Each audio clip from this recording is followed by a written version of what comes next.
Apreciados licenciados, como siempre, es un gusto poder saludarlos y darles la bienvenida a esta materia, taller de juicios orales. Esta es nuestra segunda sesión y obviamente también bienvenidos a nuestra casa de estudios, la Universidad José Vasconcelos. Nuestra licenciatura, Derecho y Criminología. Y bueno, ustedes pueden ver ahí a una personita que está construyendo una barda. En efecto, nuestra teoría del caso se construye. Si ustedes ya leyeron la carpeta de investigación que les compartí, ustedes ya pueden fijar una postura de ¿es culpable o es inocente? De eso se trata la teoría del caso, de que la vayamos construyendo. ¿Y cómo la vamos a construir? Tiene tres momentos y también creo que en alguna de las cápsulas les hablaba de estos tres momentos con los que se construye la teoría del caso. Teoría fáctica, teoría jurídica y teoría probatoria. Tres. ¿De qué va a constar o cómo se va a componer nuestra teoría fáctica? Facto, término latino, de hecho. ¿Qué ocurrió? ¿Alguien ya, de los que está aquí ya leyó su carpeta de investigación? Sinceramente. Yo, maestra, Ok, ¿de qué bueno, trata la carpeta? ¿Qué pasó? de un feminicidio, un presunto feminicidio, hacen la exhumación del cadáver y obviamente pues, estaba viendo los dictámenes, tal vez porque soy muy chismosa en las cuestiones de periciales, me enfoqué en eso, estaba viendo que, este, estaba viendo en los dictámenes, la necropsia de ley que le hicieron, el dictamen médico, donde dice que al parecer el cadáver tenía 18 días de fallecido, pero se hace la exhumación, según habían dicho en el dictamen que había sido un día anterior, etcétera, ¿no? Pero bueno, aún se va, todavía estoy viendo, que es inculpado este señor. Entonces, pues hasta ahí me quedo, maestra. Ok, ¿está bien? ¿Quién más me quiere decir, me quiere compartir lo que leyó?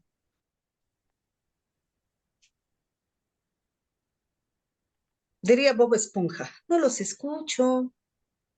Maestra, buenas noches. Soy Hola, Benito. buenas noches. Maestra, en referencia a la carpeta de investigación que estamos trabajando, por ahí, aparte de los comentarios que ya realicé, se encuentra también, en el inicio, maestra, yo lo inicié por medio de la menor de 6 años, porque tenemos que no existe con la información que tenemos no encuadra el tiempo, que es una de las partes esenciales de la Ujú. investigación. Muy bien.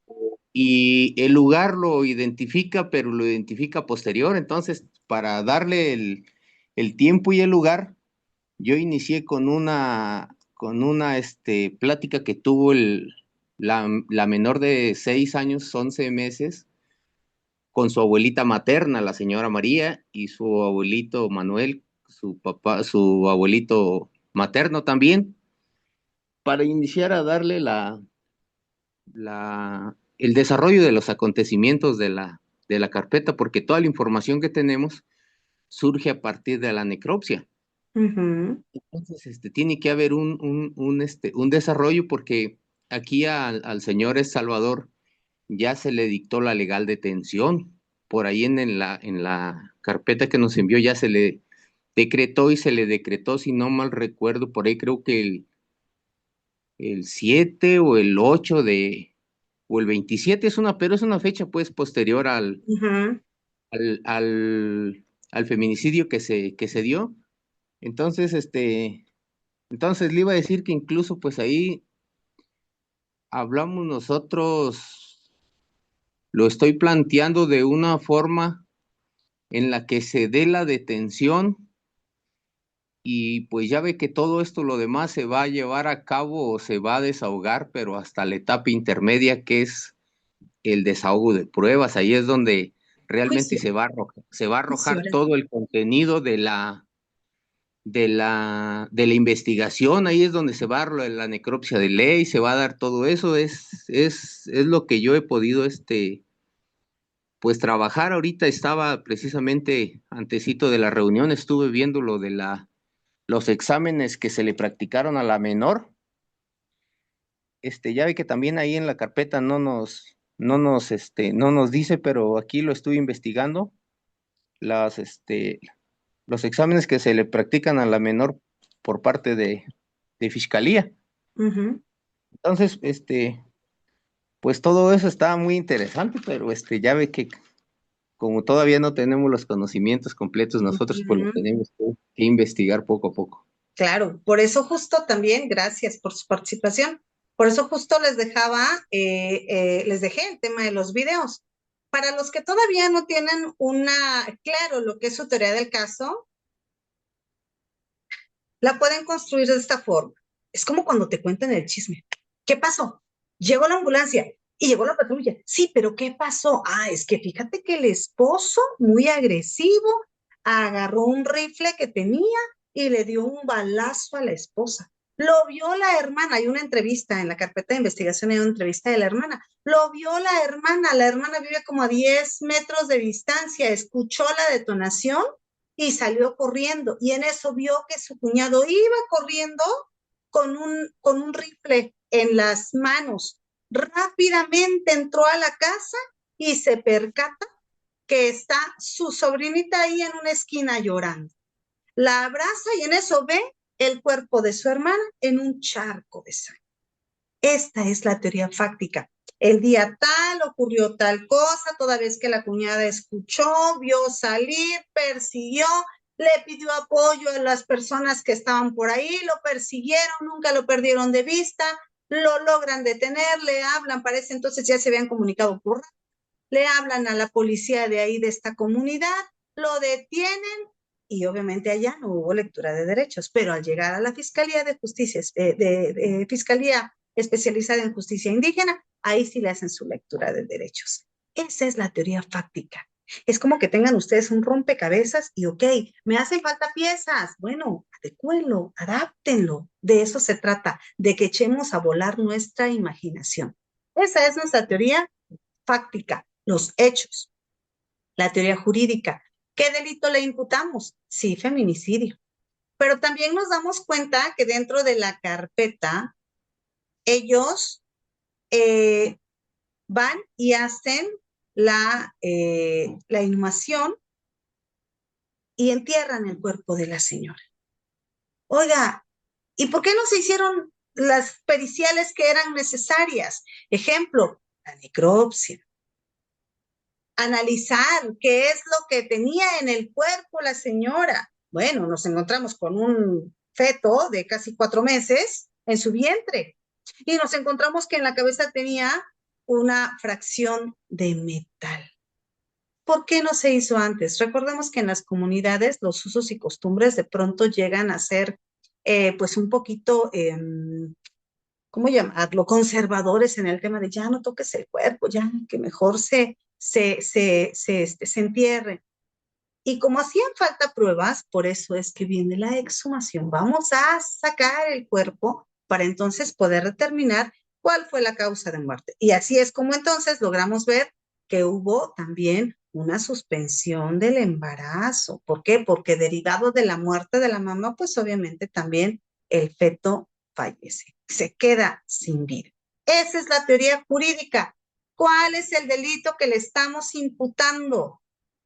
¿Qué es? Ah, pues sí es feminicidio. Busquen en su código penal dónde está este tipo legal.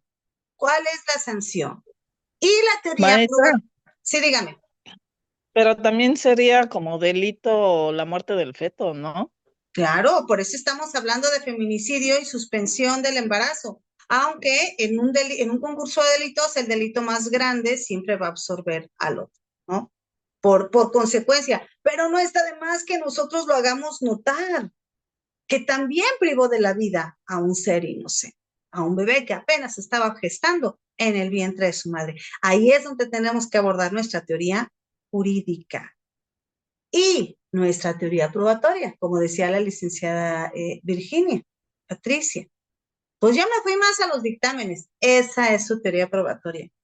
La necropsia, la pericial, en las entrevistas. Todo eso nos va a servir como dato de prueba.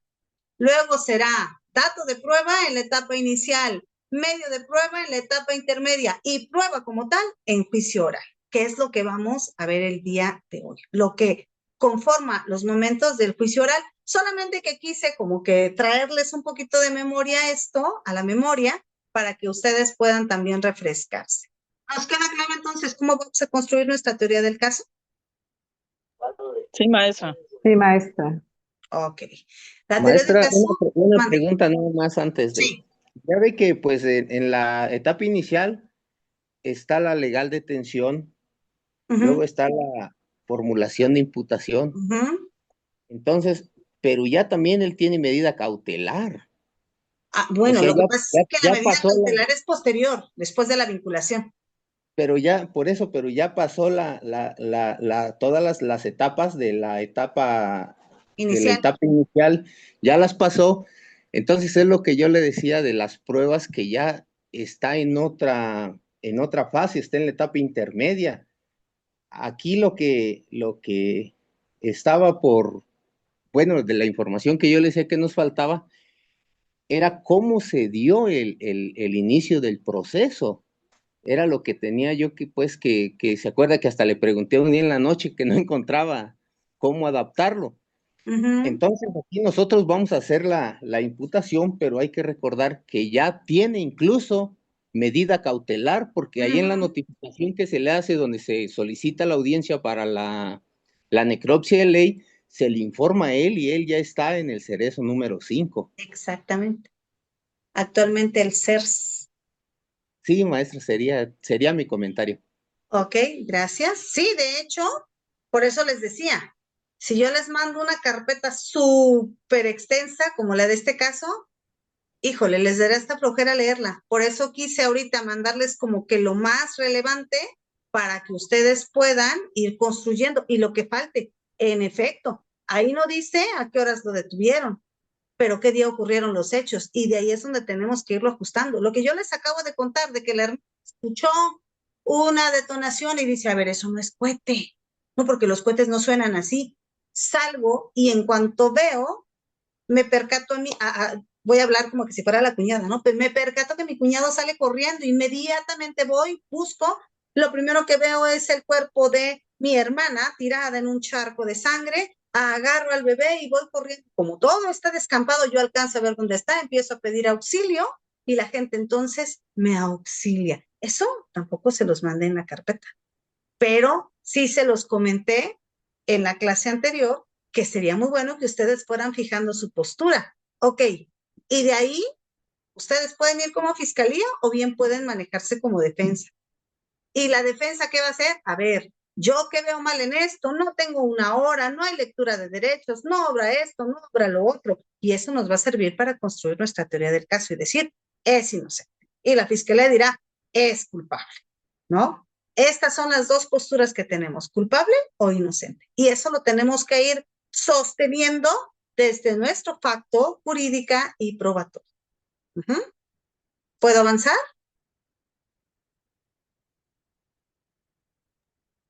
Sí, Sí, maestra. maestra, muy claro. Ok, vamos. Esta es la imagen más clara que pude encontrar, que obviamente si pudiéramos ver el cráneo de la señora sí tenía un orificio y un fragmento de metal, ¿no? ¿Esto cómo lo supimos? A través de la necropsia. Ahí también busqué una imagen que pudiera asemejarse a la teoría que nosotros traemos, a la carpeta que traemos, y cómo está el cuerpo tirado y el charco de sangre. Y ahí en un rincón estaba el bebé, porque también eso se hace en una criminalística de campo. Va el criminólogo y saber cómo estaba el cuerpo, de cúbito dorsal, de cúbito ventral, cómo lo encontramos. Esta es una recreación que para poder nosotros construir nuestra teoría del caso tenemos que situarnos en tiempo, modo y lugar. Teoría fáctica, jurídica y probatoria van de la mano. Obviamente, la entierran. ¿Por qué? Porque por usos y costumbres así se maneja.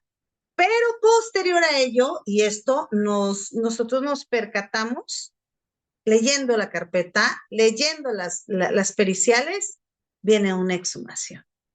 ¿Por qué? Porque el Ministerio Público dice, híjole, pues no tengo como que la causa real de muerte, lo sostiene la entrevista de la hermana que dice que él era agresivo, que él era violento, que porque ella ya tenía un hijo de la anterior pareja, y aunque tenía un hijito con él, pues estaba muy celoso, era violento, ya en más de una ocasión le había dicho que la iba a matar, ¿no? Ya existía la promesa. Ajá, sí, pero ¿y cómo sabemos que realmente la mató? No, pues es que se le veía un orificio. Sí, pero yo necesito tener ese cuerpo y en su momento exhumarlo y analizarlo vía necropsia. Y esta foto también la encontré recreada para que ustedes puedan verla, porque aunque la carpeta la maneja, la verdad, por la copia y lo viejo y todo, pues ya no se alcanza a apreciar. Y esto es lo que yo les decía. El número uno, ya lo checamos, se los expliqué hace un momento. La etapa intermedia también se los expliqué antes de que entráramos a grabación y también lo abordamos en la sesión anterior. Y ahorita nos vamos a ir a la etapa de juicio oral, pero quiero que vean estos tres momentos juntos. Investigación, recolección de medios de convicción. Todas las periciales que se realizaron, que son nuestros datos de prueba. La etapa intermedia, hacemos el control de detención, formulación de imputación, vinculación a proceso, medida cautelar y plazo de cierre. O sea, eso ya lo vivimos. El señor en la etapa intermedia actual en este asunto debería de estar en prisión. Y en la etapa intermedia vamos a hacer nuestro descubrimiento probatorio. Obviamente la defensa en esta etapa intermedia, como les decía, tras bambalinas, es como pasar por un cernidor y ver cuáles son las pruebas que realmente sopesan para efectos de poder acreditar nuestra teoría del caso en la etapa de juicio oral. En esta etapa de juicio oral, incorporamos las pruebas y esperamos el veredicto final.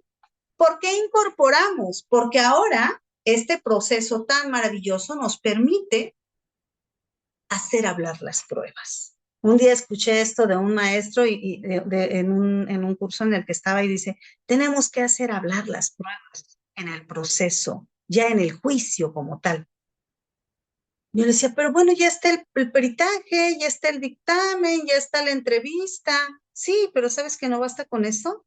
Ahora, en este proceso, nosotros forzosamente tenemos que interrogar a nuestro testigo, interrogar a nuestro perito e incorporar estas periciales, estas entrevistas que queden incorporadas para efectos de qué, de que entonces sean una prueba. Eso es lo que vamos a hacer en juicio oral. Y obviamente existe también toda una dinámica para antes de este juicio. En cuanto terminen los que estén tomando nota, los que ya puedan decirme para que yo cambie de plantilla.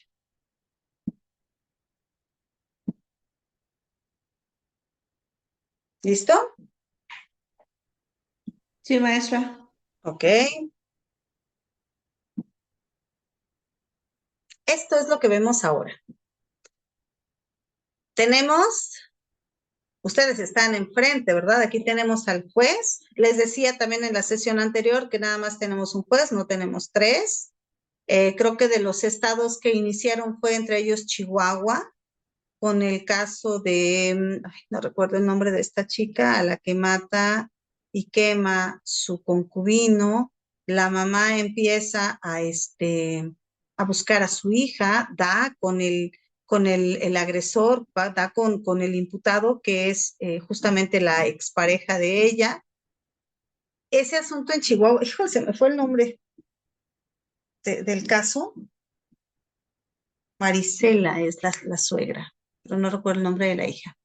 Rubí, el caso Rubí, si pueden véanlo. Ahí en Chihuahua vimos tres jueces. Tuve la oportunidad de conocer a una de las jueces en un concurso al que fuimos con alumnitos de la universidad y conocí a una de las jueces y yo le decía, oiga, ¿y por qué lo soltó? ¿Por qué dijo que era inocente? Y me dijo, es que había muchas inconsistencias en la carpeta.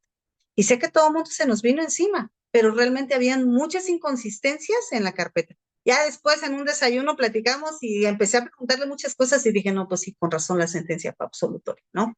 Tenemos al juez, tenemos al auxiliar de sala, que es esta persona que va dando la pauta y el seguimiento de la audiencia.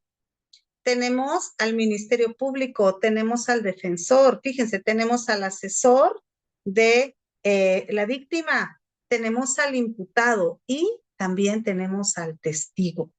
De esta forma es como se sitúa a quien ya haya visitado una sala de juicios orales y si no, pues digo, podemos encontrar. La universidad tiene una cuando gusten visitarla, cuando hayan audiencias también estén pendientes, estén preguntando. Ahora para una actividad que tenemos por el tema de traductores e intérpretes, se van a estar desahogando audiencias. A veces es un poco cerrado el espacio porque están los diplomantes y son más de 50, entonces no caben dentro de la sala y eso también nos limita a que luego tengamos público. Pero bueno, esta es la forma en la que nosotros vamos a encontrarnos en una sala de juicio oral. Aquí se vive la etapa inicial, la etapa intermedia y la etapa de juicio oral. Obviamente, sin testigos. Los testigos llegan ya en el juicio oral. Y centrémonos ahora en el juicio oral. ¿Cómo comienzan los alegatos? Eso se los explicaba la clase pasada. Los alegatos de apertura son una promesa. ¿Qué le prometemos al juez? Señor juez, en esta audiencia, usted va a corroborar nuestra teoría del caso, que el señor Salvador es culpable, tal como lo acreditaremos con interrogatorios, periciales, documentales y todo lo que de lo que está conformada nuestra carpeta de investigación, que obviamente ya lo vivimos en la etapa inicial, en esta etapa de investigación, en el cierre de investigación. Se desahogan todas y cada una de las pruebas que nosotros ofrecemos.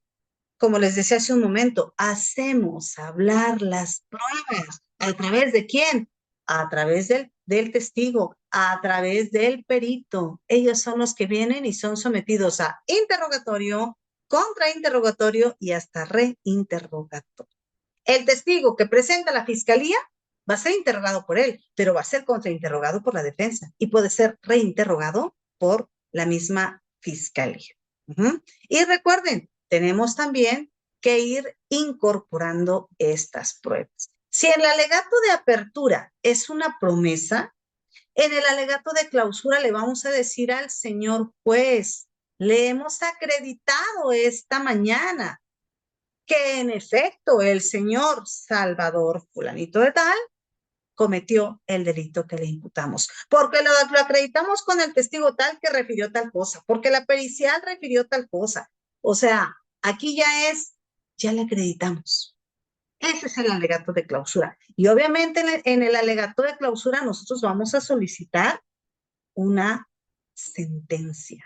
Y obviamente si somos fiscalía, vamos a pedir una sentencia condenatoria. La defensa hará lo propio, solicitando una defensa, una sentencia absolutoria. Estos son nuestros alegatos. ¿De qué forma los vamos a construir? ¿Se acuerdan que también en la sesión anterior les decía de qué forma podemos construirlos? Igual a propuesta de estructura, un lema, una frase que tenga que ver con el caso que estamos ventilando. Proposiciones fácticas, qué ocurrió, cómo lo acreditamos, en el interrogatorio, qué logramos verificar, el medio probatorio que sustenta obviamente nuestra posición fáctica, nuestra proposición fáctica, qué logramos con el contrainterrogatorio. El testigo simplemente no supo contestarnos. El testigo no estaba situado en modo, tiempo, lugar. Cuando fuimos precisos en preguntarles determinada cosa, nos dijo no.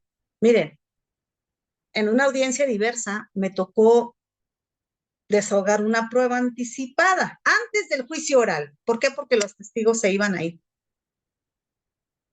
El delito es tentativa de homicidio. Pero ninguna de las personas que estaban ahí vieron que mi representado disparara. escucharon detonaciones, pero ellos venían en otro vehículo. Vieron que se pararon los vehículos y al final lo único que vieron fue un disparo más y nada más. Pero los demás que se escucharon, ellos no lo vieron. Bueno, ni la persona que venía conduciendo el vehículo vio. Y obviamente en el contrainterrogatorio que yo le hago, yo fui precisa. Testigo, usted dice que escuchó tal cosa, sí, pero no la vio, ¿verdad? No, entonces usted no vio que mi representado hiciera esas detonaciones. No, la verdad no lo vi. Ahí ya le sembramos la duda al juez. Y el juez dice, a ver, espérate, pues sí estaba ahí, pero no lo escuchó. Entonces pudieron haber sido diversos panoramas los que se pudieron haber dado en ese momento. De eso se trata el contrainterrogatorio. ¿Qué trató de hacer la contraparte? Trató de sorprender el buen ánimo de usted, señor juez. Y podemos buscar jurisprudencias, podemos buscar doctrina, esto es opcional. ¿Para efecto de qué? De sostener nuestra teoría del caso. Y tenemos que humanizar el caso ante el juez. Señor juez, sería totalmente injusto que un feminicida quede libre.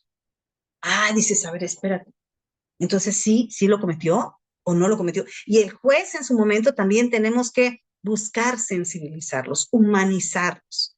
Y obviamente antes de eso, la solicitud del fallo. Y el lema también es opcional para el cierre.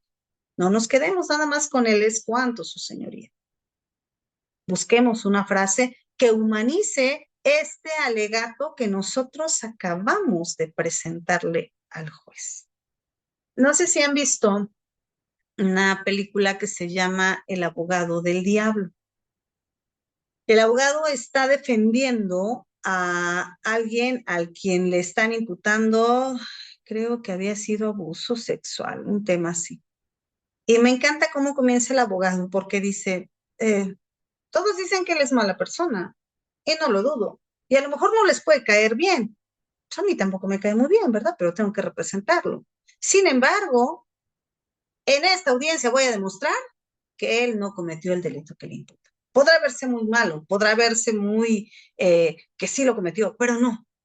Hoy voy a demostrarles que no. Y todos se quedan así. Y todavía hasta su cliente lo voltea y me dice, ¿cómo? O sea, ¿dices que no soy una buena persona? En efecto, no es una buena persona, pero no, él no cometió el delito que le están imputando. ¿Y sabes? Obtiene una sentencia absolutoria cuando realmente había cometido el delito. Sí pueden ver en ese película. ¿Qué es lo que contiene y cuál es la finalidad de los alegatos de clausura? Como tal, son esta argumentación. Recuerden que el proceso está plagado de argumentación y fundamentación. Son la argumentación final que realizan las partes. La fiscalía va a hablar, también la defensa, el asesor jurídico. Y al concluir el desahogo de pruebas en un juicio oral, ¿cuál es nuestro objetivo principal? Persuadir al juez. En este caso, no el tribunal. Y persuadirlo para efectos de que las pruebas desahogadas confirmen nuestra teoría del caso. La teoría del caso es esta hipótesis que nosotros nos planteamos desde que conocemos el asunto, desde que empezamos a investigar el asunto. Es culpable o es inocente, dependiendo del lugar en el que usted se sitúe.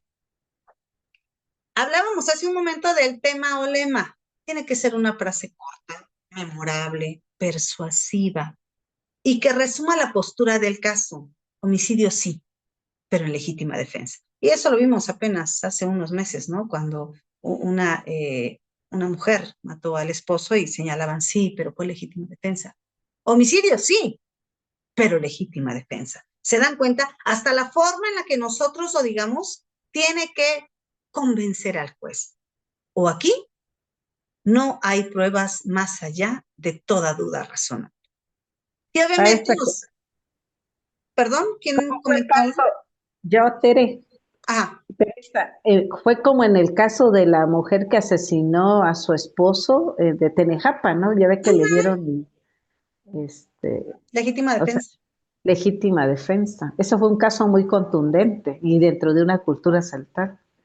Así es, así es. Y justamente ahí, en un caso similar en el que nos encontramos con una situación como esta, homicidio sí, pero en legítima defensa, señor juez. Hechos probados, narración breve y lógica de lo que realmente ocurrió, conectando la historia con las pruebas que se desahogaron en el juicio. Sí la mató, no la privó de la vida, estaba limpiando el arma, o en el caso que yo les comenté hace un momento, un caso propio, su señoría estaba forcejeando con el arma, quería quitarle su arma, y al forcejear, pues obviamente el arma se disparó, pero nunca fue su intención. Posterior a ello, lo insultó, le dijo tal cosa, y fue que cuando los testigos vieron que le dio un balazo más, fue únicamente por esta frustración que él tenía, señor juez. Tengo que convencer al juez, pues, si ese es mi argumento. Valoración probatoria. Esta explicación de cómo testigos, peritos, documentos demostraron las afirmaciones prometidas en el alegato de apertura. ¿Ven cómo concatenamos el alegato de apertura con todo lo que pasó en el juicio con el alegato de clausura? La argumentación jurídica, este argumento, mi relación de hechos con el derecho aplicable, justificando por qué el tribunal, por qué el juez debe emitir una sentencia condenatoria o absolutoria.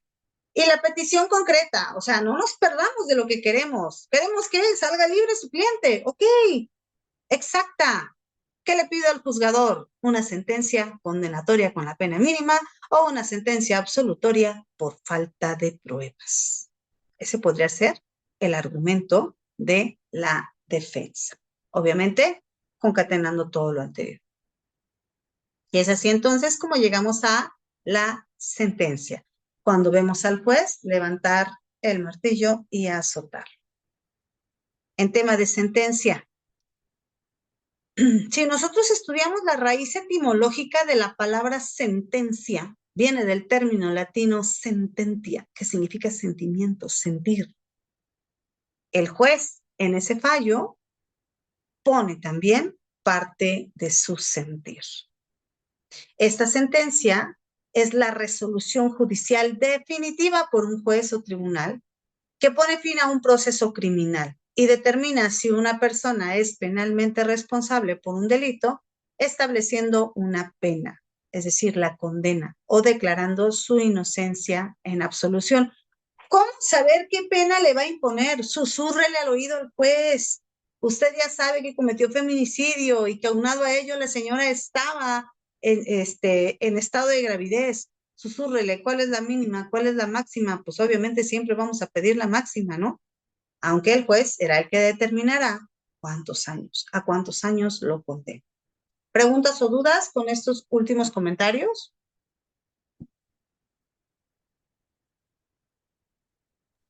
A ver, maestra, Ninguna. perdón, No, maestra.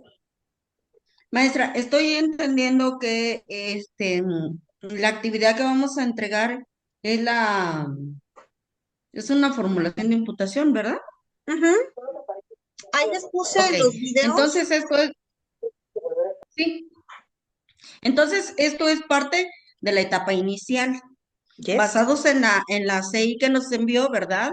Sí. Entonces nosotros quiero entender que aquí es lo que vamos a formular como que todavía los primeros pasos de la etapa inicial, ¿verdad? Exactamente.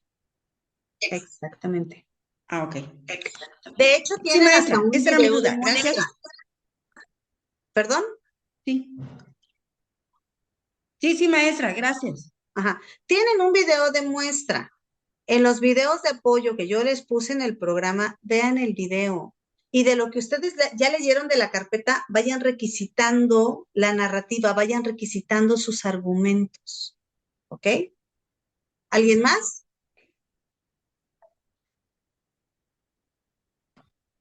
No, para proseguir. De mi parte no, maestra, gracias. Ok, No, maestra. gracias. Maestra, bueno, quizás, bueno, tiene que ver con el tema con la clase que usted nos está dando. En relación a lo de mi intérprete y traductor, ¿tienen alguna, bueno, decía usted que estuviéramos al pendiente? A mí me interesa, como ver cómo se desarrolla este tema. Y no sé, por ejemplo, si por parte de la universidad en algún momento dan algunas, ¿qué sería? ¿Tienen algunos espacios de reflexión o conferencia o es que me llamó la atención. Sí, de hecho, fíjese que, por ejemplo, hay materias en las que, en mi caso, estoy dando esta materia de taller de juicios orales en escolarizado y pretendo justo realizar mínimamente la etapa inicial para que vean cómo se sitúan dentro de la sala. Estéme preguntando, por favor, para que yo le diga cuándo va a ser la de, creo que secuestro, la primera que se va a llevar a cabo. No sé cómo vayamos a estar en espacio, porque como es para determinado grupo, pero si usted me está preguntando, con todo el gusto, yo le digo cuando vayamos a tener un ejercicio como estos en los que se presente o en los que se grabe algún video, para estarles avisando. O sea, creo que tienen mi número. Voy a ponerme de acuerdo con el maestro que está dando ahorita taller en escolarizado, porque en escolarizado tenemos un poquito más de tiempo para poder reforzar los argumentos. Voy a preguntarle a él cuándo va a realizar la audiencia para poder invitarlos y que ustedes lleguen, los que puedan llegar, claro. Sí, maestros, a mí en lo personal me interesa y creo que sí sería mucho reforzar mis conocimientos en relación al tema. Ok. De hecho, vamos a hacer publicidad.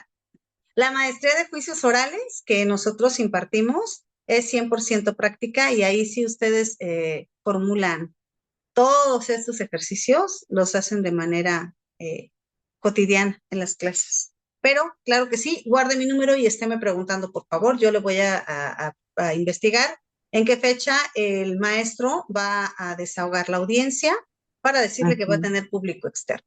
De la misma casa de estudios, pero de diverso grupo. Muy bien, maestra, muchas gracias. Gracias, maestra. Gracias. Ok, y vemos entonces los tipos de sentencia. Decíamos que el juez puede pronunciarse en una condenatoria o bien puede hacerlo en absolutoria. Absolutoria, no hubieron pruebas suficientes para sostener la acusación y por tanto tuvo que salir libre. Condenatoria, aquí pues obviamente se le ha acreditado la plena responsabilidad del delito y se fijan las sanciones a cumplir. Prisión y multa. El delito de feminicidio, chequen ustedes en su código penal, nos dice tantos años de días y tanto de multa. Y obviamente la reparación del daño a las víctimas. Y bueno, señores, con eso hemos concluido. Agradezco mucho la dinámica de este grupo, el estar compartiendo también con nosotros y nos vemos en la siguiente materia que por ahí nos toque impartirles. Que tengan muy buenas tardes. Podemos ir abandonando el aula. Cualquier pregunta, cualquier duda que tengan, pueden hacerlo en el foro o bien pueden escribirme a mi teléfono personal. Gracias, maestra. Muchas gracias, Excelente noche para maestra. todos. Gracias, maestra. Igualmente. Que estén muy bien.